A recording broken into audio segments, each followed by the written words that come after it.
Hello, Pipers. Sergeant Piper here, filling a bowl of Geo, please. Ooh, can't see it. Quiet nights. The crickets and everything are insanely loud tonight. If you're wondering why I said I was tipsy, it's because that is the brewery I stopped at after I got out of work. I also work for, and had a few, went home.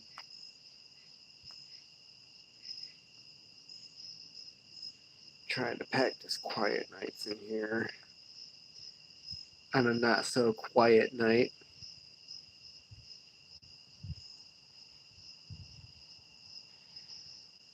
Topped it off with a glass of blueberry wine. Trying to think of what vineyard we bought that from. It's just outside of Allegan. It's a local one. Finn Valley, I want to say is the name. Great stuff.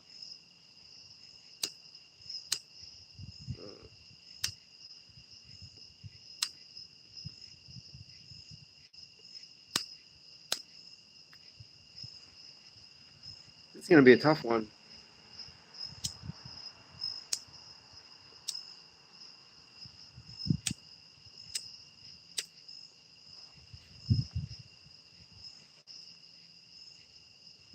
Well, alrighty then.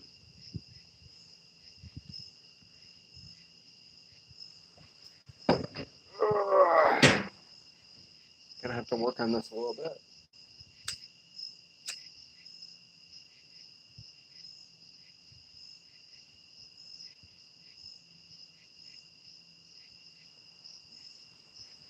There we go.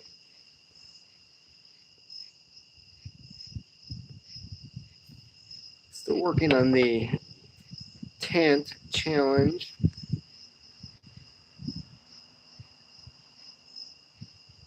I have to say that a lot of these GLPs, I don't know. I haven't found one that is to my liking.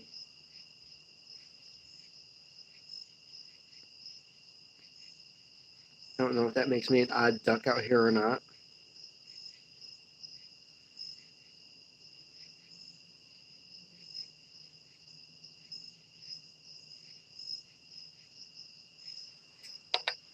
I was just watching a video from a year ago. This guy named Colin. Oh, what was his last name? He hasn't done a video in 9 months, I noticed. And he had a two-parter on his private stash, I guess you could say. This guy had an insane amount of tobacco. Have some Geo-10s on the way. Oh, nice. Very nice. Yeah, Meridian I do like. I will say that.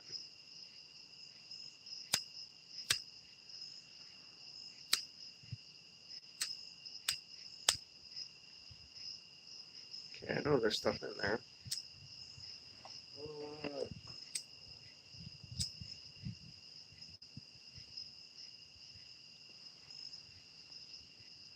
Get the smallest breeze going.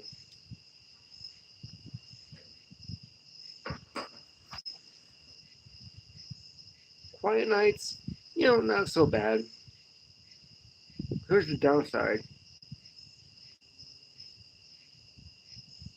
I'm usually not awake enough to really enjoy it.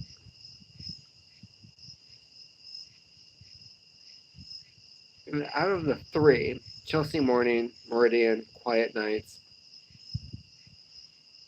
there seemed to be a variation of the same recipe, only in different amounts.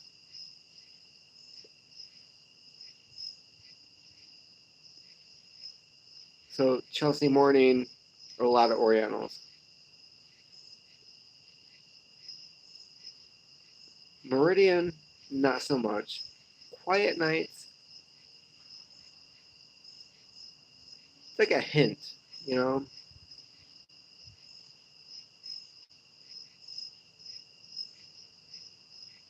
Also, each one, well, the first two, Chelsea Morning, Meridian, they take the flake and they like tumble it, break it up. Quiet Nights,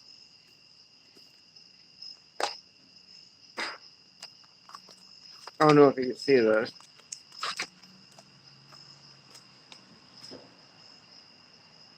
but it comes up sliced. It's like straight off the slicing machine. I don't know what they call it, but there's a machine that cuts everything in the flakes. Like they just take it and like boom.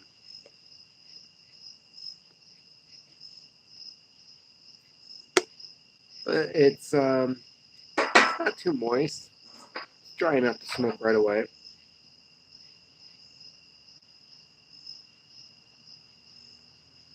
So I ordered recently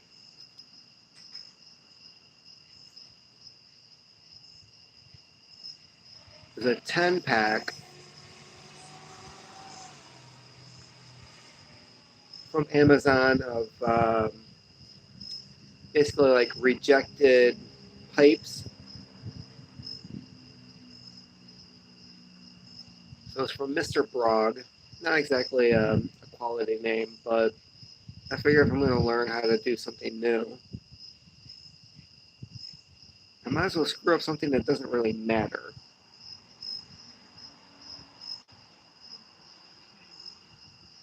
So it was like 20, it was like $2.30. So it was like $23, $24, something like that. For pre-drilled, get to really shape the body yourself. And that's the part that I really want to learn is the sanding, grinding it down, shaping it, figuring out what it looked nice as.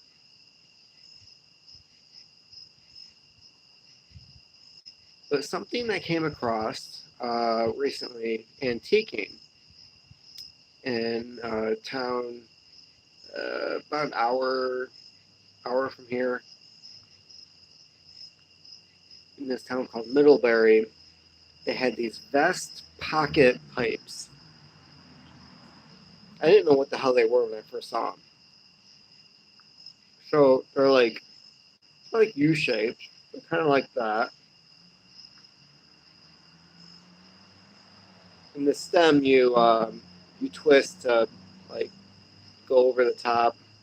It can fit in your vest pocket.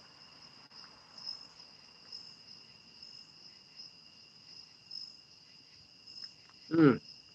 I saw a lot of guys playing with like hand wood chisels and stuff at home, and they're doing fairly decent stuff. I mean, if it's just for you, you're not trying to sell it.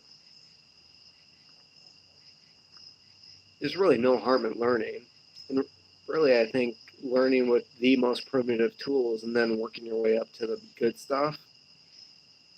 Uh, you're going to learn things along the way that, oh man, how do I get in that nook and cranny? How do I put that design on here? That's really what I'm looking forward to.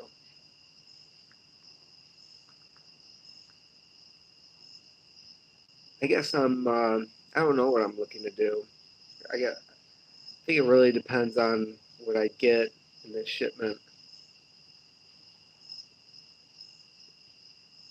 But, there's a lot of good reviews for it. And at $2 a block, I don't think I really wasted my money. I don't think that yet. Wait until I do a Yabo. And I'm like, this is garbage, this is garbage, this is garbage.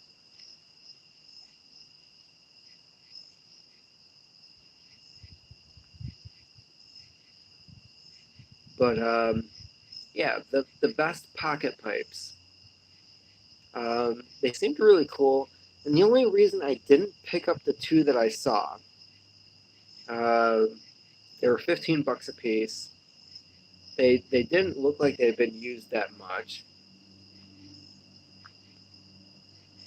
But the last vintage market that I did, where I was selling cleaned up, um, I'm not going to say refurbished because I didn't go through all the steps exactly, but uh, I was selling these pipes, and I swear to God, 9 out of 10 people are coming up saying, "Yeah, so can you smoke weed in these?" I'm just like, dude, I didn't hear what you said, but these are for tobacco only, blah, blah, blah. And they're like, no, seriously, can you, like, are you retarded? Uh, I know you go to the local bong places. I know you know the rule that, like, you can't sell things for that purpose. Why do you think anything is different here? So I saw these pipes. I was like, my first thought was, oh, those people would totally buy this. So I left them.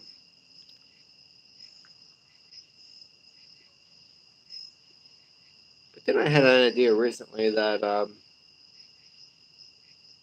so I figure if I'm gonna start making pipes, if I eventually get good at it or whatever, I was like, these vest pipes, they're like pretty cool. I could actually see that going over well with like millennials and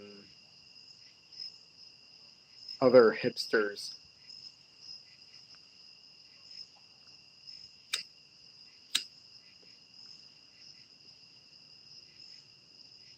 But they're almost shaped like a G anyways. I mean, if you turn them around, you have the stem going over the top. I mean, it looks almost a six, a G, whatever. And I was like, Gilman Pipe is that Gilman, my last name, would probably actually be a good name for like a pipe brand. Ooh, it's got like a cocoa chocolate aroma coming off of it now. This is the quiet nights.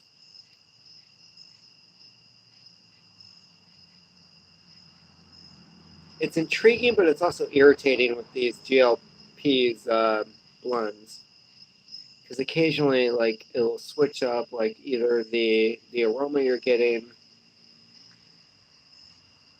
the flavor. I just don't like the spiciness of the Oriental tobaccos in the Chelsea Morning.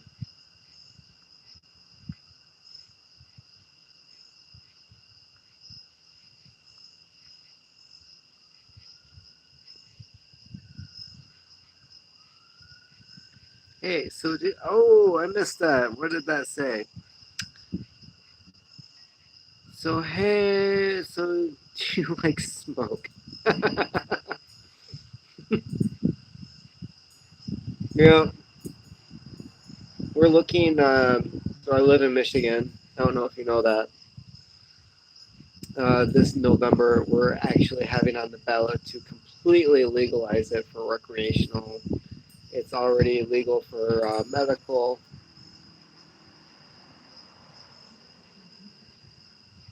So I don't know, making pipes, even if they're like shitty pipes and I'm able to sell them for a couple bucks, I know it could be lucrative. We have like this really hipster bohemian culture here. There's 3 universities, well, 3 colleges in the city. We have Western K College and Kalamazoo Valley Community College. So you know that's a thing.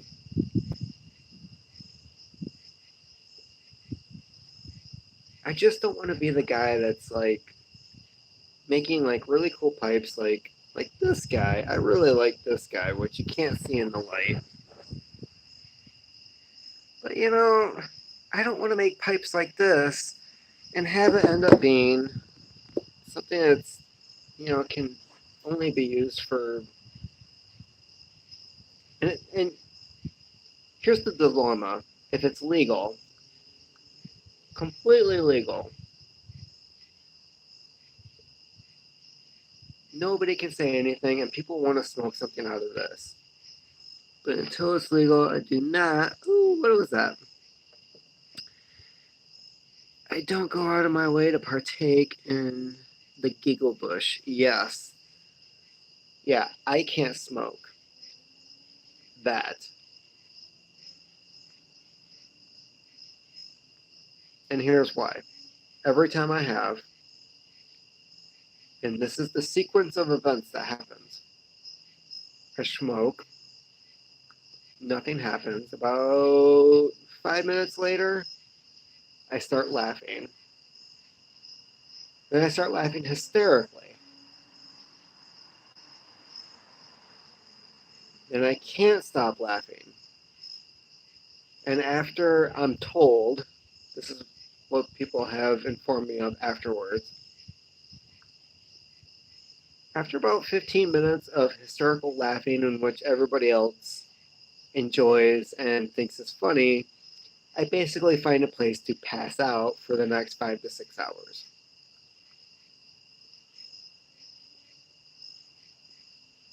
Which I don't like because I like to be doing stuff. I like to feel like I accomplished something. And that doesn't sound like a hobby I want to take up. I know other people enjoy it, but I don't want to wake up at like 50 and go, what the hell did I do with my life?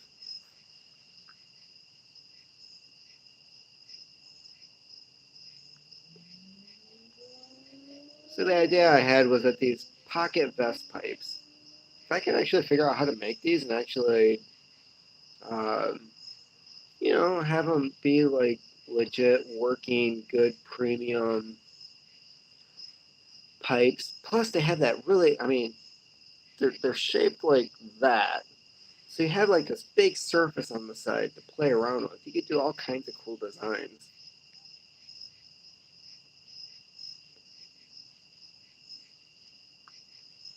But I don't know. I love smoking a pipe. I guess I'd really just want a pipe to be used for normal pipe purposes. But if they're paying the money, why should I care?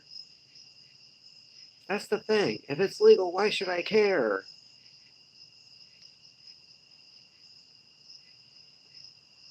I blame the DARE program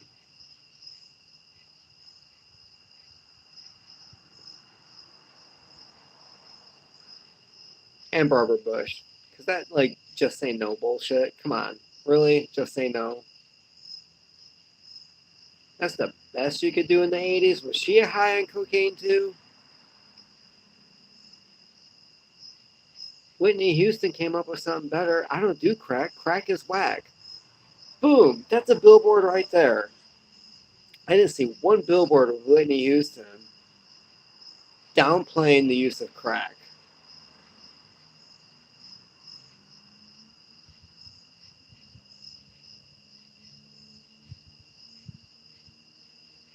So what else did I buy? Well, I got let's see here. I got 2 books on how to grow tobacco. That is correct. I'm thinking about growing tobacco.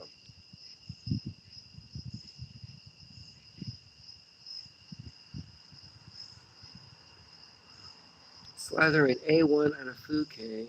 Bone. Right? Did you hear that our current president will only eat steak with ketchup? He puts ketchup on a steak and he only orders it well done. I can't think of a worse way to say F you to a cow.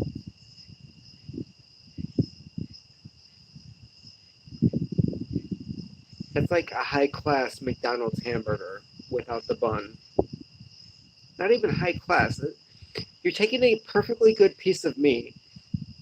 You're killing all the flavor, all the good parts of a nice steak, burning it in the charcoal, and then putting ketchup on it.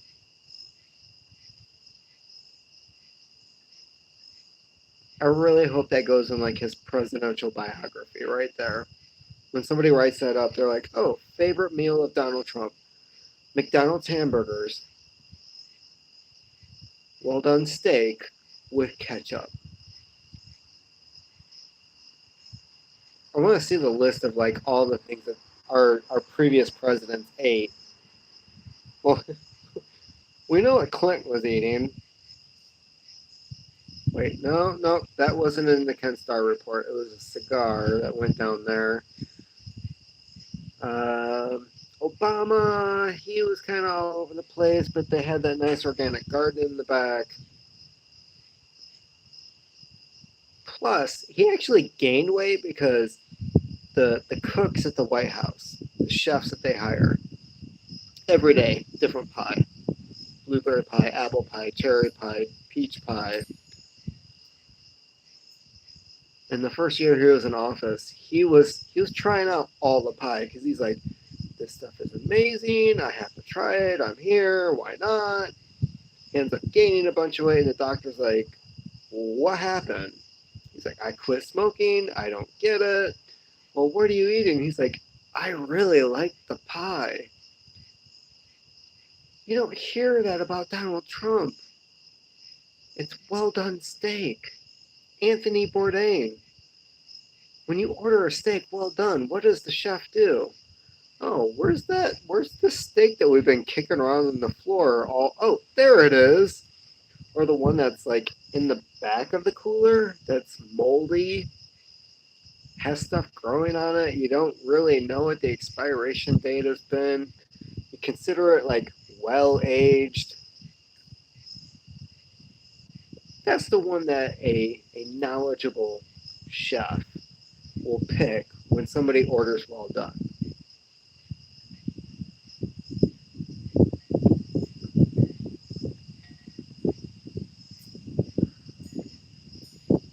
So, what are my plans for the weekend? Oh, what was that? Why does it keep disappearing?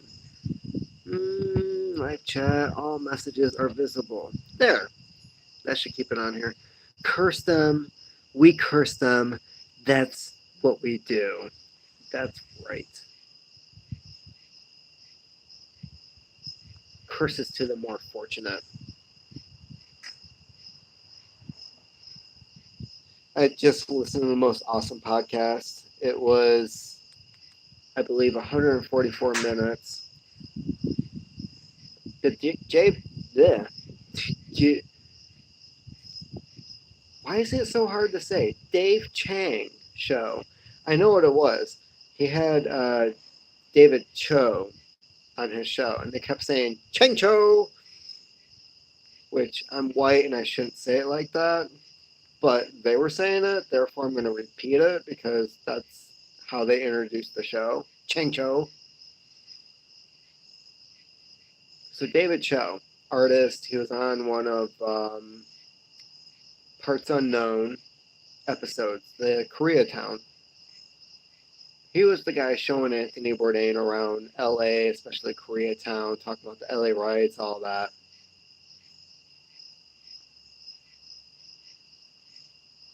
And he was discussing how he has addiction issues. Apparently, David Chang does too, but his is different. It's like, how successful can I be? Because he's got Momofuku restaurants all over the place.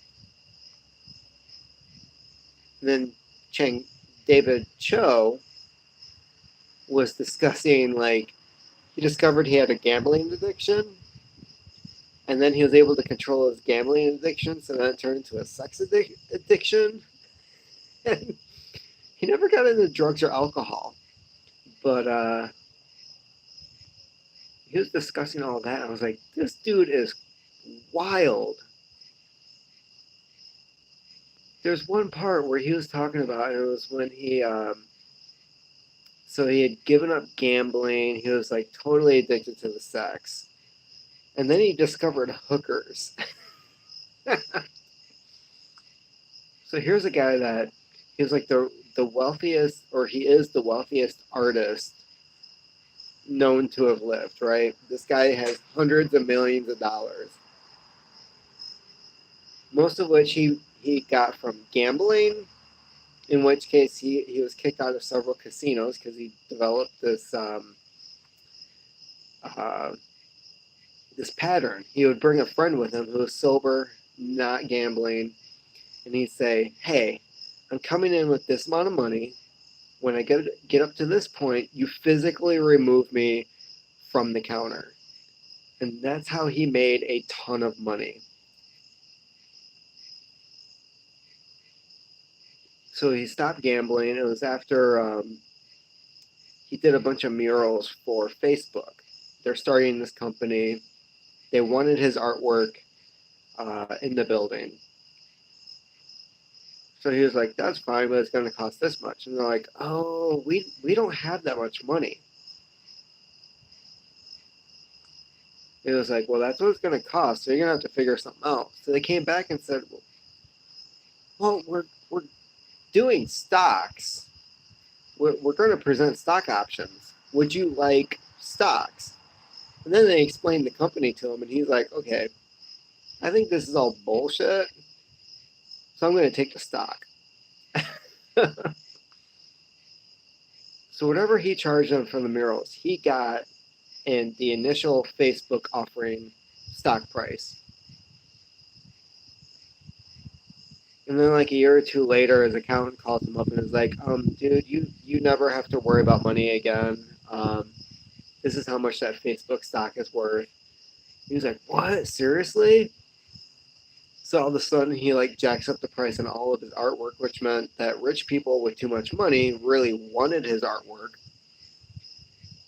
And at some point he discovered hookers. And he was like, it was crazy. I'd wake up, I couldn't start the day without a threesome. So he'd have two chicks stop by his place, have sex with them. In the afternoon, he'd have sex with some other girl. And then at night, it was whatever girl he could pick up while he was out on the town. It was like, yeah, and then I'd finish off the night with some girl who actually like kind of sort of liked me.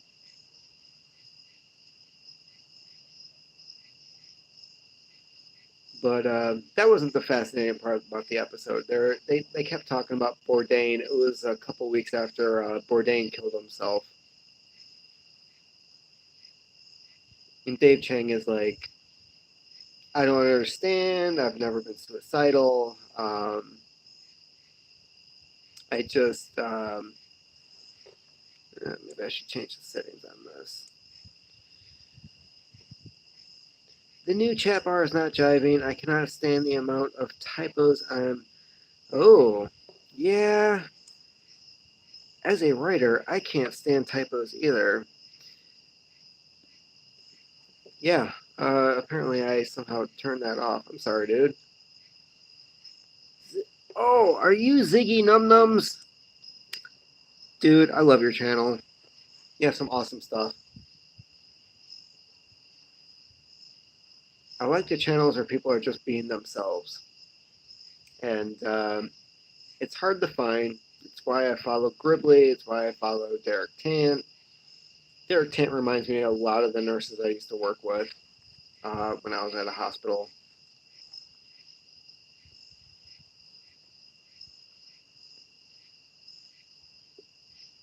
Also, like over a pipe, his dry boards crack me up. I haven't seen too many new Mutton Chop Piper videos though. I'm wondering if he's having trouble with his computer or if I'm just not um, getting updates on new videos. Who knows?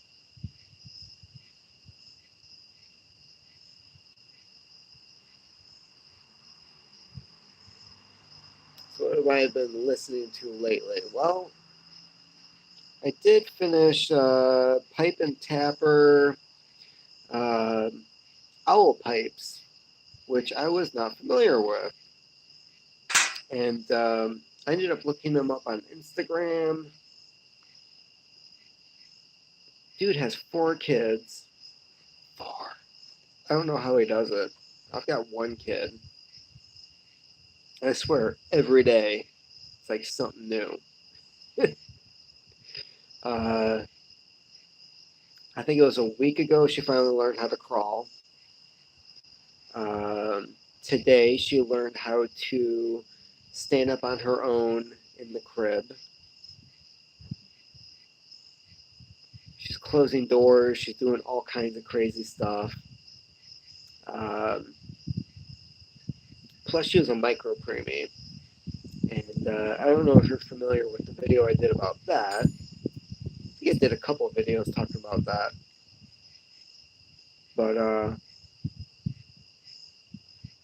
so she was born super early, 23 weeks, which I believe is almost 4 months early.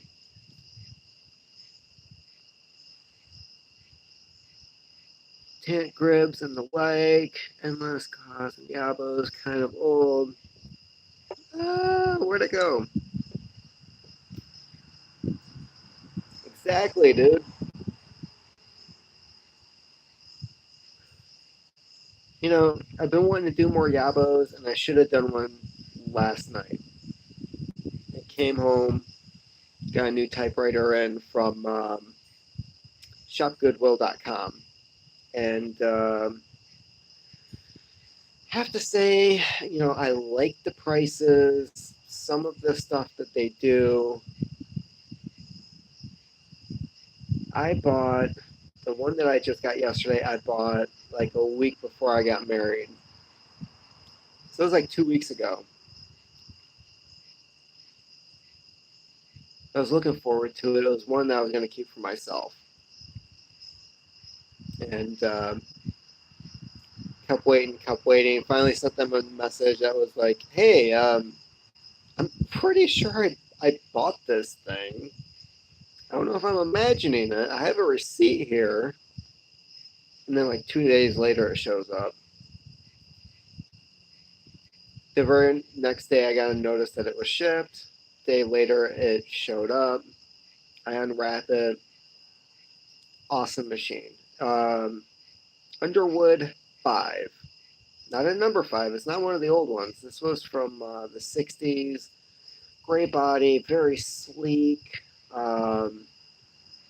like aerodynamic in appearance. The little bit that I got to play with it, very smooth. Nice action. Almost looks new except for a few little dinks here and there. And I got it for $10. I'm not sure why nobody else grabbed it, but really happy with it. I'll probably do a video on it sometime this weekend just to show what it is, how nice it is.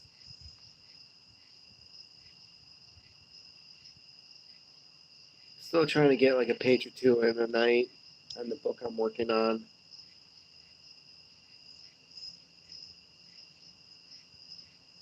The first section that I sent out to a publisher, never got a response to. It's been a few weeks now. So I'll probably just end up rewriting it, working on it at home, putting it on Amazon like all my previous stuff.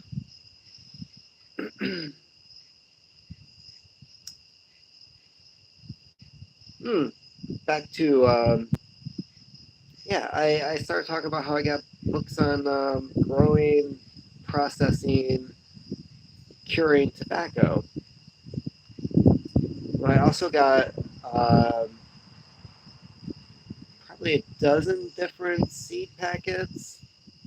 I went on Etsy and I found a couple of different suppliers who were selling different forms of tobacco.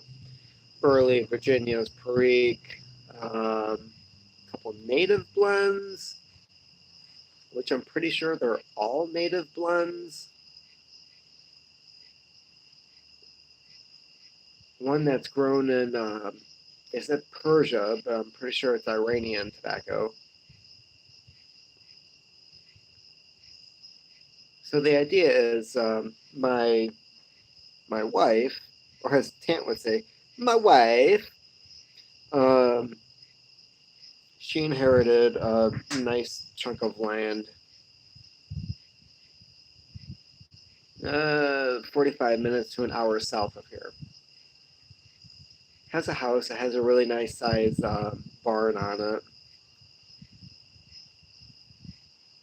Right next to the river. It has a low, or not low, has a high water table on it. From my understanding, the land where the house is at doesn't flood if the river gets high. But I want to tinker around with growing tobacco in Michigan. I have seen where some people grow burley here. I did see a study done last year calling the region Michitucky, and how in the next 100 years or so, our climate's going to change to be more like Tennessee, Kentucky than what we traditionally know as Michigan. So right now, we do a lot of grapes. Welch's is here. We do a lot of Concord. We have a lot of vineyards, wineries in the area.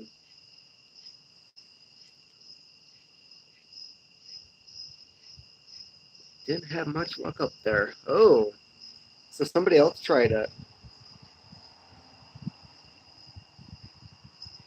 Yeah, well, it's worth a shot. I mean, it was like $2 for a packet of 1,000 seeds. So, uh, see how it goes. I've been doing some research. I know that they need a lot of nitrogen in the soil, which gets depleted really quick. So I'm going to also play around with cover crops afterwards. Um, try to do some buckwheat, maybe some soy. I know these are things that add nitrogen, a lot of nitrogen back into the soil. Might just have to be something that I rotate over. I've done a lot of organic gardening in the past. I've just never played around with anything like tobacco.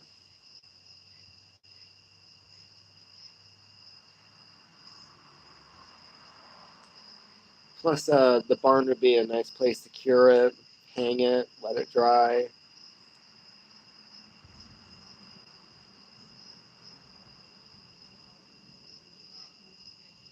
I also want to play around with blending tobaccos. I have this idea for making my own maple flavored. I don't want to share too much, but uh, in the years, over the years, I've made a couple of batches of maple syrup wine. And it ends up being phenomenal stuff that disappears within a night or two. Of course, when you make something at home, you want to share it. And when you share it, people go, "Oh my God, what is this?" You know, they want more, and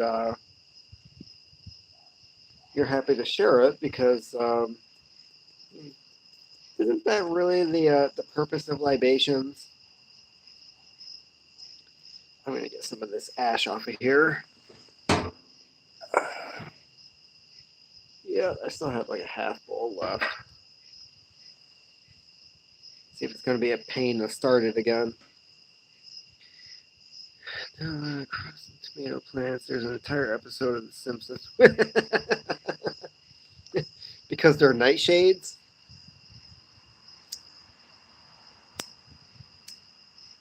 Ah, crap.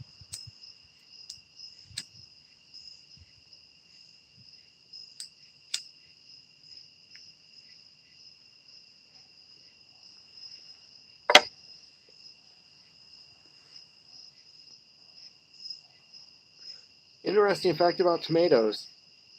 Until about 100 years ago, most Europeans thought they were poisonous. And that included us.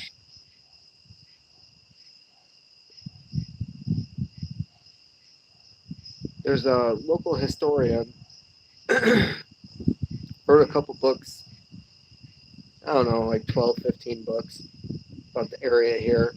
Did a lot of research in history. In late 1800s, there was a guy, I believe it was Portage, which is just south of Kalamazoo, where I live, was eating tomatoes, and everybody kept telling him, like, "Oh my God, those are poisonous. What are you doing?" And it came down to people couldn't really categorize what a tomato was, because technically it's a fruit, but it grows like a legume on a vine, but it's not a melon either. Like, what the heck is this thing?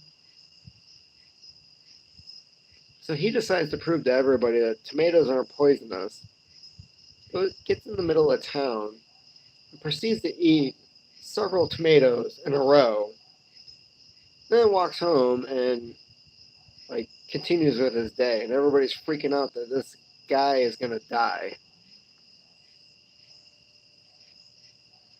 Of course, he doesn't, and everybody in the area is like, "Wait, you can eat these things?"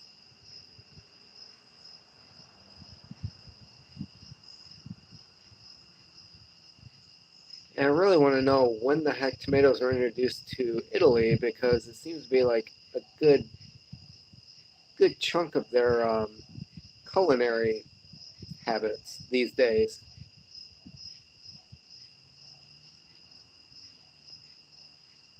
Like, I don't know if you've seen it, but they have these huge tomato fights where they take 90% of the tomatoes that were grown in the fields, and then they have like this huge food fight all over the city, which is pretty gross. I think it's like some weird like sexual fetish thing over there, because that's not right.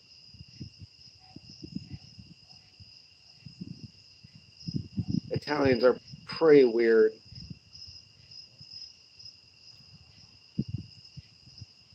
Told me that banana flavored candy doesn't taste like the bananas we know because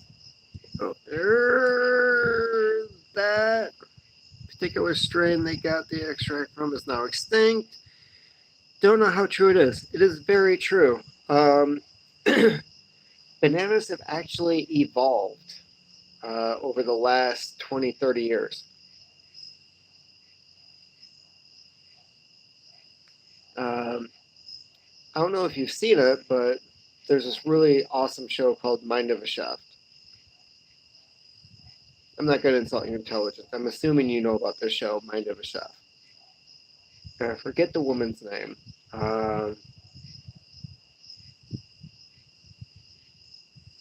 It was like season 3, 2, 3. Um, so she was making this banana, is it a banana custard pie? We've got banana evolving, but people are still putting ketchup on steaks. Yes, exactly. What the hell? So, what she does with bananas in order to get that old style flavor, she lets them rot to the point where they're like soggy. Then she throws them in the freezer. So the peel is all brown, they're mushy, throws them in the freezer, takes them out, lets them thaw, peels them, scrapes out what's in on the inside. Because of course freezing breaks all the cells, releases more flavor. It's no different than like using strawberries or raspberries for making homemade wine. If you want to really get a good flavor, you freeze them first. So she takes these mushed bananas and she adds it to the cream and everything, pours it in the crust. Yeah, I've noticed the same thing. You really have to let a banana rot in order to get that old style flavor that you're hearing about. Um, Now and later's, like the banana flavored ones, that's what I remember bananas tasting like when I was a kid. And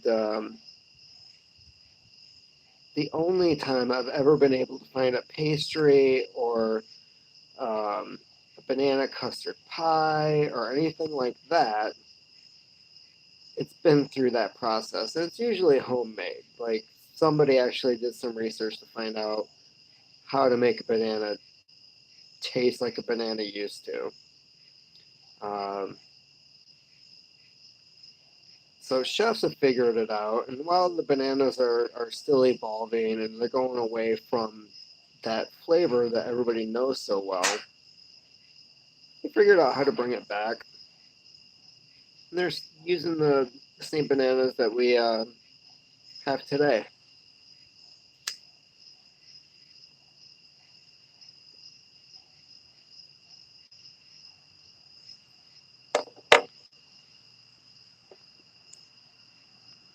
I may have seen that one, but most times I'm in the mood to watch chef shows. I'm blasting.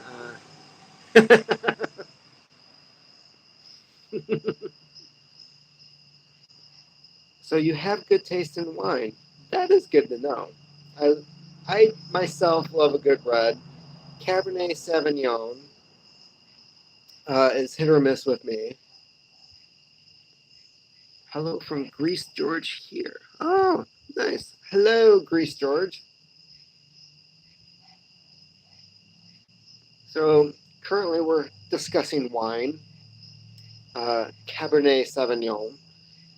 Personally, I prefer a Cab Franc. I don't know why. I think the ones I've had less tannins in it. Didn't leave that cottony feel in my cheeks. Went down smoother in flavor. Still had a slight peppery appeal to it, but not as much. Like I said, we have some really nice vineyards around here. Hickory Creek does a really good Cab Franc, but it's like 20-25 bucks a bottle.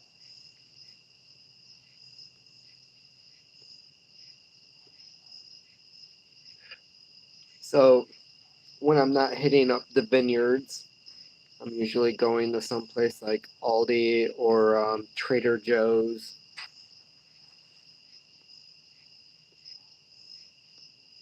which I have to say is a nice place to go for decent wine. Not high quality, but decent for under 10 bucks. Between 5 to 10 bucks, you can get a very appealing wine to go with a meal, have out on the porch, whatever.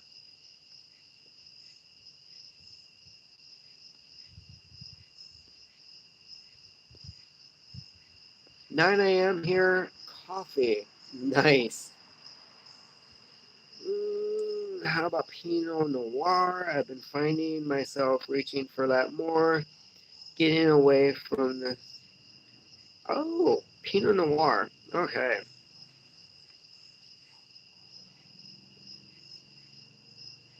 I find Washington State, Oregon has really nice Pinot Noir.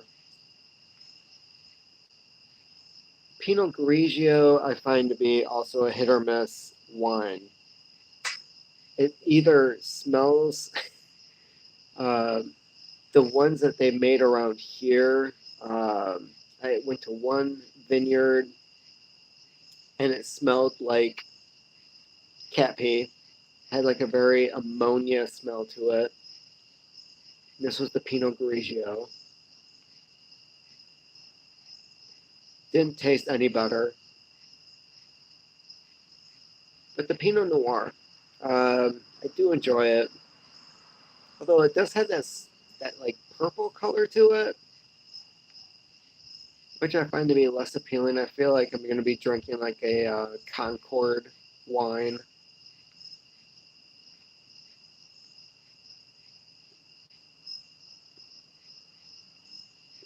But yeah, Pinot Noir doesn't have the tannins.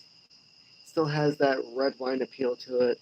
What I'm really fond of is the European reds. Chianti, Sangiovese, Tempranillo, the Riojas I find very appealing, but that's um, the Riojas are just like the Chiantis, where yeah, it says Chianti on it, but you don't really know what you're getting because they tend to be blends of different red grapes that are in the area. I will not drink cheap Australian wine, though. Too much kangaroo piss in the soil. How do you feel about New Zealand wines? Because those keep popping up. I'm trying to remember what New Zealand's big on. Is it Chardonnay? Chardonnay, I have a really hard time with. And it's the issue I have with a lot of white wines. Um, Chardonnay doesn't really have its own flavor to it. Therefore, they play around with the wood. Um, they'll add flavoring to it. They'll blend other things in it. That's why you can have a really buttery Chardonnay. You can also have one that's very fruity, one that's very floral, which is actually, if you're a winemaker and you're looking for a specific taste, Chardonnay would probably be the grape to play with.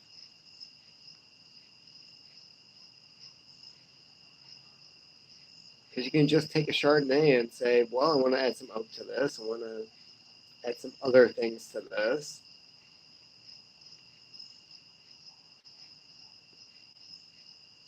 There's a book, a fascinating book, if you want to know more about wine. It's called A Very Good Year. Do I have to go? Oh, well, thanks for stopping by. I love your Greek wine. I did find some at a local place, very traditional. It was, I forget what kind of grape it was. It was based on like a 6,000-year-old recipe. Um, it was crap. I'm going to have to look that up now. It was a red wine, but it was not like any other red wine I had ever had. And I guess traditionally you pour some water in it to dilute it a little bit, but it doesn't lose the flavor. Fascinating stuff. Really have to get into wines again. See, that's the other thing I was thinking about doing with this property that we inherited. New Zealand, Chilean, Argentinian. Oh, there you are. All the old French varieties. About their soil makes exactly. Was it the terroir? Terroir? Oh crap! Sound like an idiot now. Basically, the terrain, the region, the weather.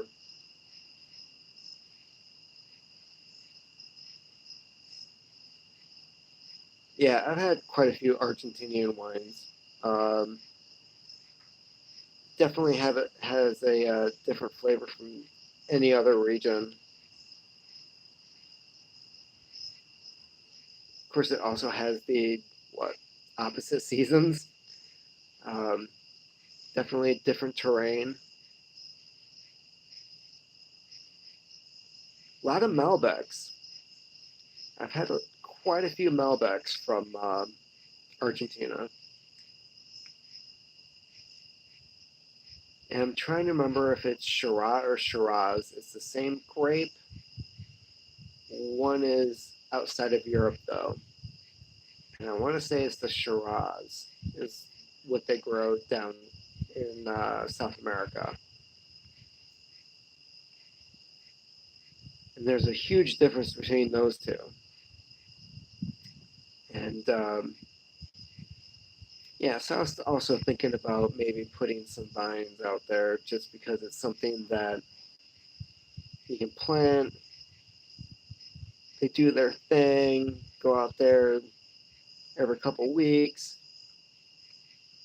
General environment working together, it's easier to say if you've had a glass or two. Yeah, right.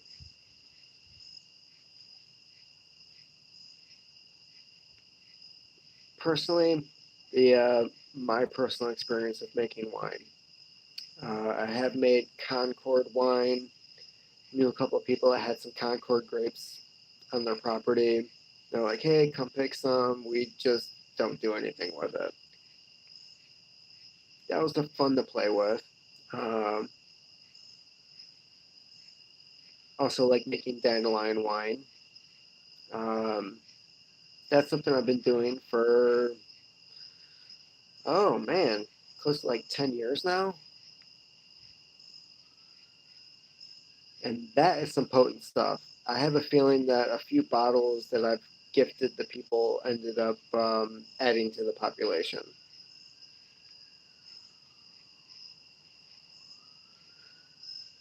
I also think it was higher than 15%. So that might have something to do with it.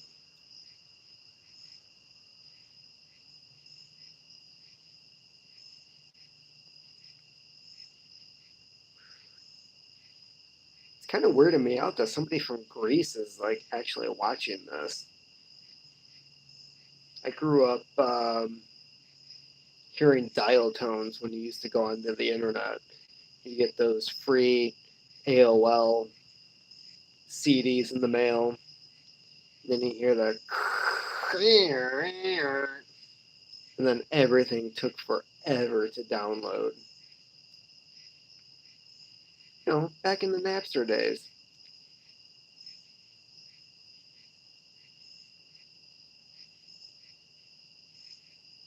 Very fortunate I didn't get any letters in the mail about that. I've made several batches of mead over the last few years, as have I. I only have a couple of bottles left and no more brewing. I keep meaning to change that. I've been playing around with Sizer lately. Apple juice mead mix. And of course, if you watch Derek Tent, you also know that he makes Sizer as well. Um, Went to Trader Joe's and I found these really awesome large cans of mesquite honey for fairly cheap. They're like, I think it was like $10 for a can. It was three or 5 pounds. Um, Added that to some apple juice. Did the whole process. I think I ended up getting a gallon and a half. That was pretty amazing. Uh, One or two glasses and you were set for the night.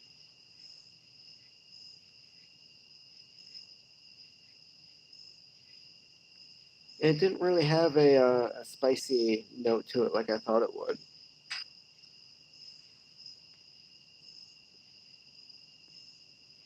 So I'm getting to the bottom of the bowl here, and it's getting pretty mellow. A lot more flavors are coming out.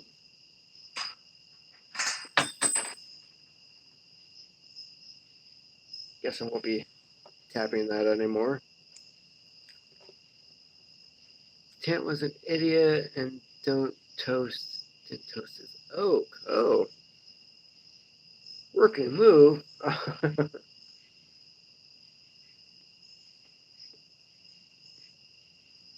Speaking of toasting oak, um,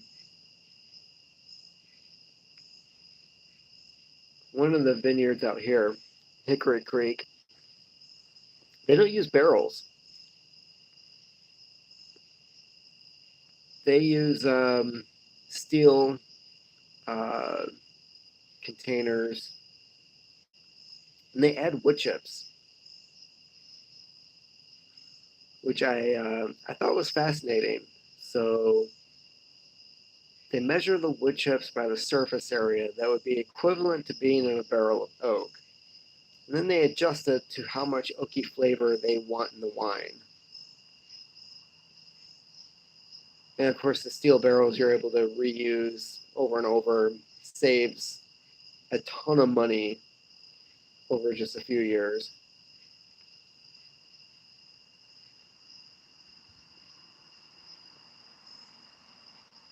And then I was reading, and this is a side note on tobacco.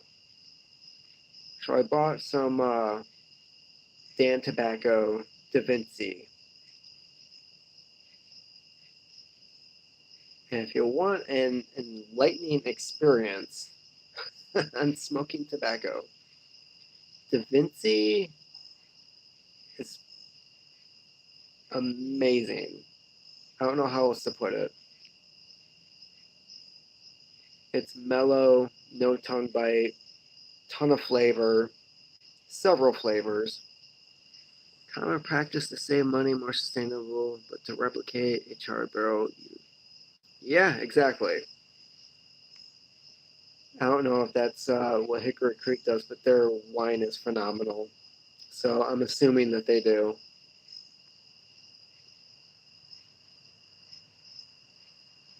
Um, so with the Da Vinci, uh, I guess what they do is they take the tobacco and they pack it into a Chianti barrel for a few months, and the flavors from the barrel infuses into the tobacco. The odd thing is, I didn't get the Chianti flavor from it, and I love Chianti. It's one of my go-tos for having a couple drinks at night.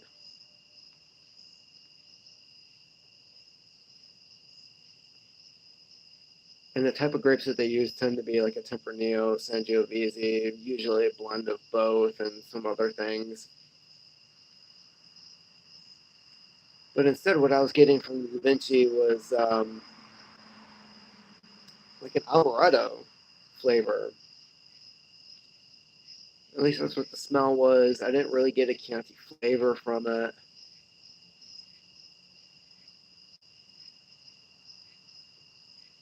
So personally, I felt like the description might have been a little off, but watched your Da Vinci last night. I thought the Chianti barrel thing was pretty unique.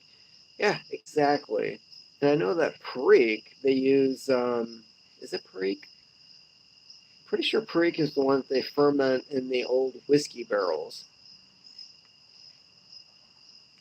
And they like actually like press it with a bunch of uh, pressure on top of the barrels, and you can see. I don't know. I saw this video on YouTube where like you could see it was actually like bubbling from the fermentation process.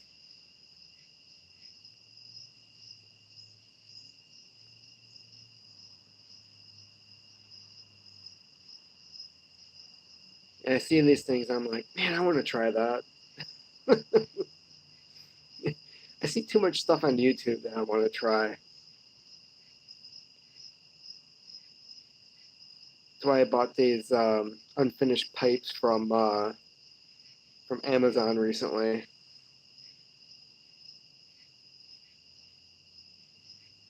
I figured it was something that I might be able to tinker around with during the day and, you know,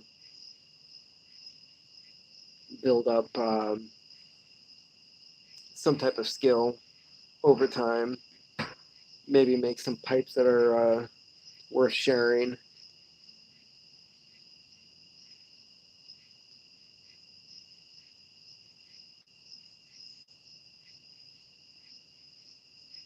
So tomorrow, the wife and I are going to a new brewery. We tried going a few weeks ago and it wasn't open yet. We had no idea because it wasn't on the website.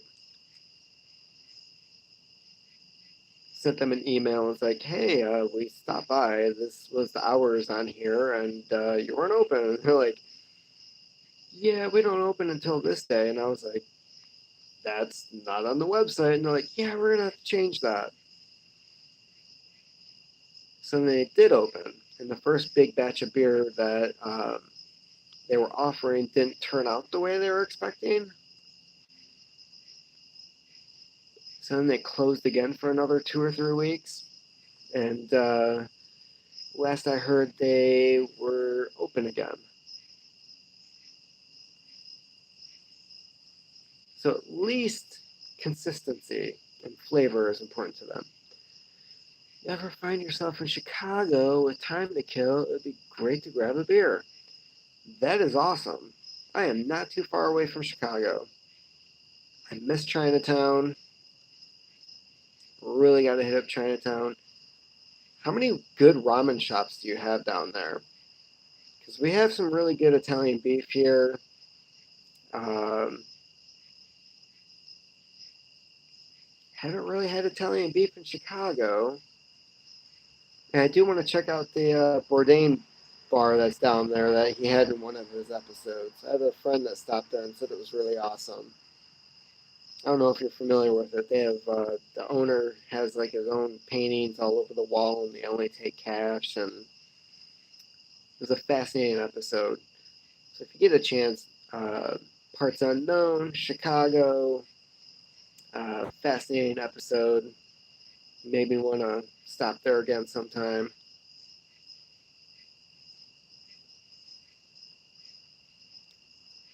It looks like my pipe is done, so I should probably head to bed too. So, it was good chatting with you, Ziggy Num Nums,